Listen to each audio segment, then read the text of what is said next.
Last weekend, my friends and I decided to finally try home brewing after binge-watching a documentary called Yeast, the Silent Hero.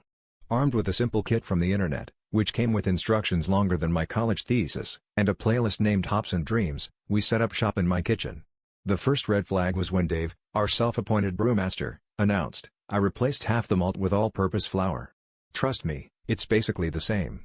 He also added a dash of cinnamon, for flair. I tried to protest, but was drowned out by the sound of someone searching "what's a word?" on YouTube. Fast forward 72 hours, and instead of the bubbling, golden concoction we'd imagined, we were greeted by a dense, spongy mess in our fermenter. It smelled less like beer and more like someone had microwaved a bakery.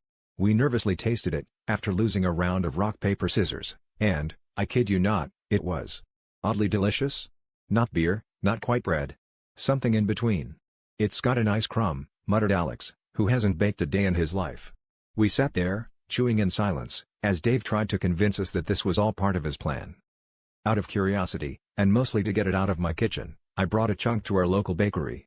The head baker took one bite, stared at me incredulously, and then demanded to know our secret recipe.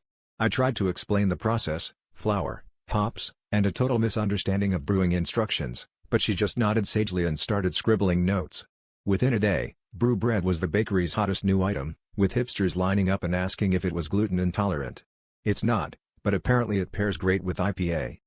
So now, thanks to our complete incompetence, we've created a new Frankenstein food that's sweeping the neighborhood, and the bakery's considering putting our faces on the packaging. I guess we really rose to the occasion, but next time I think we'll stick to store-bought, because as it turns out, our beer dough was just a little too proof positive.